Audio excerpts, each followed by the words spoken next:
The World Cyber Games is one of the most prestigious esports competitions in the world. Its story starts in 2000, when the whole industry of esports was just beginning. The American professional players were competing for great prizes in Quake, while the Korean players were transforming StarCraft into an important element of their culture. Esports was less developed in other parts of the globe. Its pace was much slower there. Nevertheless, the majority of people thought that participating in video game championships was just a sign of immaturity and is just for fun. Only a small amount of people would call it a sport, but actually, what does sport mean? For the majority, it is the Olympic Games. Unfortunately, nobody wants to make computer games part of the Olympics. So what can be done? South Koreans found an easy solution.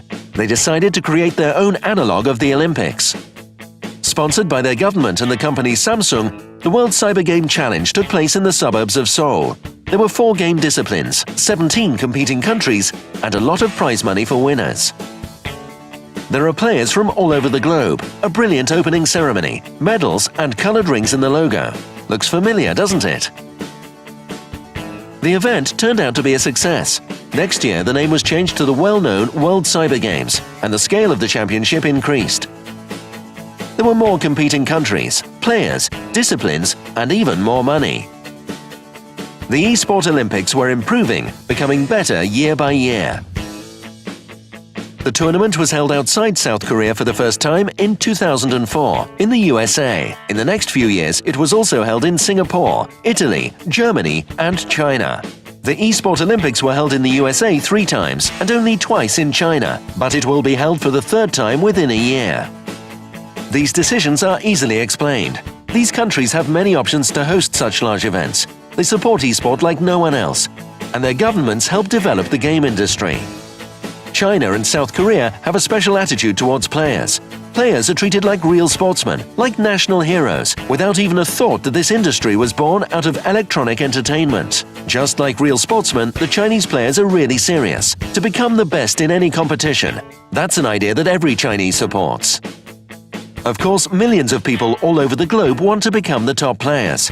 However, nobody thinks how hard this sport is.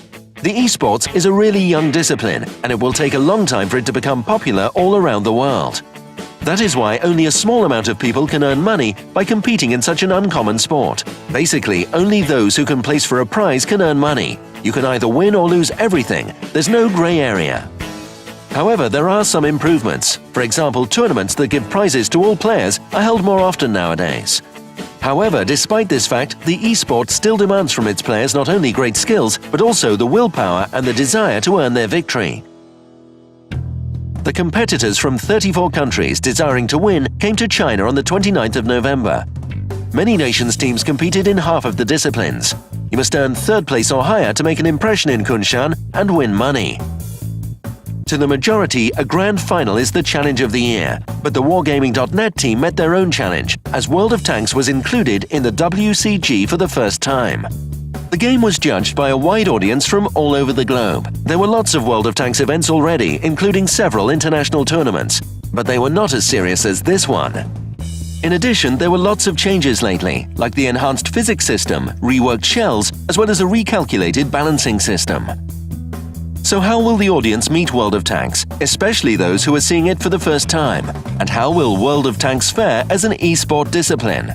How much does luck influence the results? What awaits us from unknown teams? We've got answers for all of these questions. The tournament uses the following rules. All teams are divided into 2 groups. All teams in a group fight other teams in a single match. The team that wins 2 maps in a row is the winner of the match. Despite that, there is also a rule of 8 points in each battle. If one team is ahead by 8 points, which is calculated by summing all tank tiers, and the battle time runs out, this team wins the battle. The first 2 teams in each group will pass to the playoff stage. 15 teams participated in the World of Tanks discipline. There were 8 teams in Group A and 7 teams in Group B. It was hard to predict winners. The majority thought that in Group A, the Polish and Germans were favorites, while the Americans had less fans. These teams have already shown themselves in the international tournaments. And nobody could predict what people could expect from South Korea, Belarusia, Malaysia, and Vietnam. There were a lot of wild cards in Group B. Nobody knew what their chances to make it to the playoffs were. Russia and Ukraine were represented by two teams of Red Alliance, Rush and Rush Ukraine, which is also known as Unity.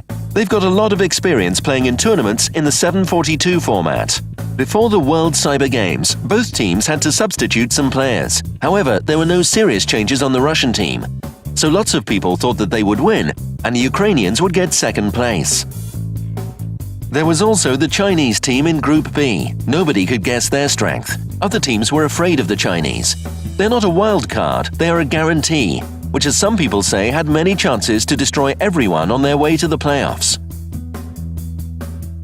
In addition, you shouldn't forget what country hosted these games, so it was obvious who would have all support of the Chinese. There was a lot of doubt about the chances of Britain, Singapore, France and Thailand to get to the playoffs. During the group stage, some nations attracted attention not with their skills but with their behavior. For example, the Vietnamese players played without headphones. Their captain was so loud that he could be heard in the next game zone. The British, in fact, from the very beginning were playing without any worries. You could just look at them and understand that they came to relax and have fun. And indeed, their performance during the tournament was a real sight to see. The most interesting battles were between Russia and France. The setup of the British Cromwells, of course, had a small chance to win a battle, but it was so funny when they attacked the French on their French tanks with a battle cry of "For the Queen!" The French pumped themselves up by shouting "Vive la France!" when they attacked the Russians on the KV-1C. Unfortunately, the Russians didn't sing their national anthem or anything like that. These battles didn't influence the results, so the British allowed themselves to have some fun for the audience. Some teams used uncommon setups. We've seen the BT-2, the BT-7, the KV-4, the T-43, the T-44, the second Jag-D Panther, the Ferdinand, the ISU-152, the IS-6 and the GW Type E. It's too early to discuss how successful they will be, though. Yes, they weren't extremely successful, but players are still looking for new, interesting mixtures of vehicles. It's great. You never know what you will face tomorrow. There were also some uncommon tactics. A lot of teams played passively to increase their chances to survive and win. But the most popular thing was the well-known Philippine defense.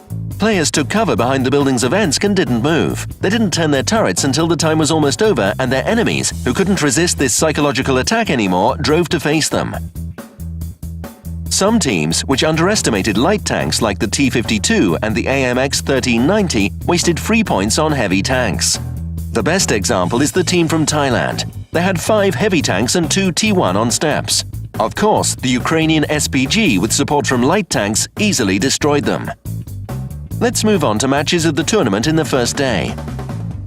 Group A was divided into 2 parts. 4 of 8 teams were favourites, and until the final moments, no one could predict what teams would make it to the playoffs.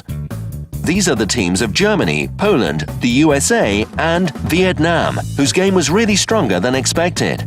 As for the Asian teams, everybody expected to see great results from the Korean esport nation, but nobody could even think that they would take last place in the group. The reasons are obvious. We've asked how long they've been practicing 3 weeks. and playing together. 3 months. The intrigue of this group remained until the finals. Before the final 2 battles, 4 teams have a shot to go to the playoffs. The Germans fought against the Vietnamese.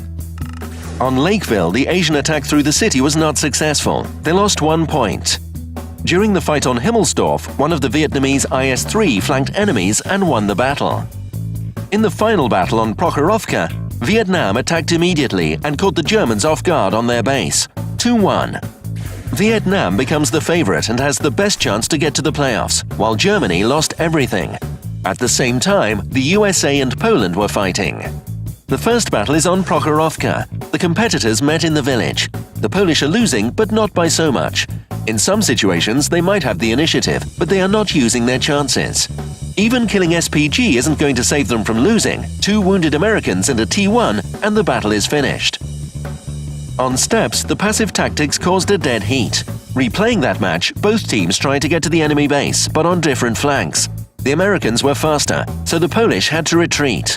The forces on both teams in this fight were equal, but the effective fire of the SPG gave the American team an advantage. The remaining Polish were not able to win this battle and allowed the American team to capture the base. 2-0. The USA had 18 points, and that was the same position as Vietnam. Both teams lost only one match. The USA lost their first battle to the Vietnamese. That's why they took second place. The American team seemed really uncomfortable as they had to fight against the team that took first place in Group B. And all players, as well as the audience, knew who would take this place and what the chances of victory were for the American players. The games in Group B started on the 30th of November. There were favourites in this tournament with great battle experience. They were Russia and the Ukraine. Everybody was waiting for a surprise from China as well. In the first series of matches, the Russian team beat the Chinese with a score of 2-0. They were not as dangerous as people used to think. A bit later, the Chinese fought against another Slavic team, the Ukraine. The most important fight during the battle on Himmelsdorf was on the 3rd and 4th lines. During the 4-on-4 battle, both teams lost 2 tanks. But the autoloaders of the Reds are empty. The Chinese chase them and destroy one French tank, while not giving the other one a chance to get back to its team. The advantage is now obvious. Wave Knight starts capturing the base and wins this battle. On Ruinberg, the most aggressive battle was in the small city. The Chinese appeared from houses simultaneously, and that was a bad decision. The French vehicles, artillery, the VK-4801A that was sitting at the crossroads was shooting at them. Red Rush Ukraine won this battle. And the most furious battle on Ensk was in the Chinese base. At the same time as the Reds were trying to capture the enemy base, the Chinese were doing the same thing. The Reds decided to leave it and went to defend their base. But they didn't get there in time. 100%, the capture was finished. The Reds were tactically beaten. The Chinese proved that they are strong, as they were able to beat one of the contenders for the playoffs.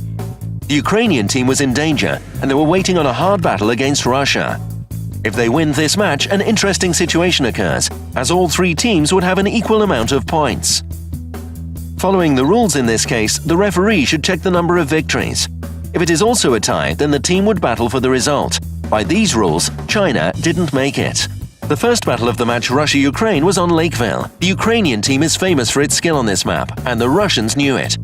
That's why they tried to use a dangerous tactic. They tried to get to the ravine with the VK-2801 and the T2. Their plan failed. The full enemy team met them. This was the decisive moment of this battle, as without a powerful SPG and tank advantage, the Russians were doomed. The next map is Himmelsdorf. The Russians saw that part of the Ukrainians were at the hill, so 4 Russian heavy tanks rushed to the base. One covered their rear, while the others captured the enemy base. The Ukrainians drove back and died one after another, trying to prevent the capture. 1-1. The passive tactics on Prokhorovka ended when a Russian T-52 was able to spot an enemy SPG in a compromising position. Some Ukrainian tanks drove to the railway road to defend the SPG. The Russians started capturing to provoke them. The Ukrainians lost control of their map and a victory. The Russians earned a victory. So they made it to the playoffs with a single loss in the group stage.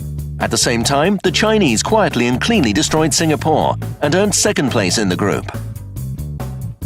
And finally, the ladder was formed. The Russians from the Red Rush fought against Fulcrum Gaming from the USA, and the Chinese Wave Knight struggled against Anubis Empire from Vietnam. In the playoffs, a team had to earn 3 victories instead of 2. If there was bidding at the World Cyber Games, you could make millions if the Americans won the match against the Russians. The result of their match against the Russians was obvious, even for those who didn't know the details about the favorites and their achievements, as the Russians had shown amazing skill during the group stage. The Americans needed a miracle and for fortune to follow each of their steps to help them. Unfortunately, it didn't, and the Russian team earned 3 victories in a row.